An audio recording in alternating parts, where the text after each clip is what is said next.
আজকে আমি বানাবো পাকা পাকা চালতার আচার। তাই চালতাগুলোকে আমি কেটে নেবো। চালতাটাকে আমি প্রেসার দিয়ে হলুদ দিয়ে সেদ্ধ করে নেবো। লঙ্কা ভেজে নেবো, ভেজে গুঁড়ো করে নেবো। লঙ্কাগুলোকে গুঁড়ো করে নেবো।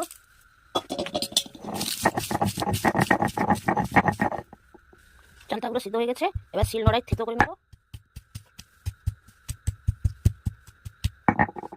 কড়াইতে অল্প করে তেল দিয়ে দিয়েছি, তেল গরম হয়ে গেছে, দিয়ে দিলাম গোটা শুকনো লঙ্কা, পানমৌরি, কালো জিরে আর গোটা সর্ষে। থেতো করে রাখা চালতাগুলো এবার দিয়ে দেবো। দিয়ে দেবো লবণ, হলুদ গুঁড়ো, লঙ্কা ভেজে গুঁড়ো, জিরে গুঁড়ো আর রং করার জন্য লাল চিনি, লঙ্কা। সমস্ত মশলাটা আমি মাখিয়ে নিয়েছি। এবারে 250 গ্রাম গুড় দিয়ে দেবো আর দিয়ে দেবো অল্প করে চিনি। ভালো করে নাড়তে থাকবো। গুড় আর চিনি গলে একদম মাখো মাখো হয়ে গেছে। এইভাবে আমি নাড়তে থাকবো, তাহলে গুড় আর চিনিটা ভালো করে মিশে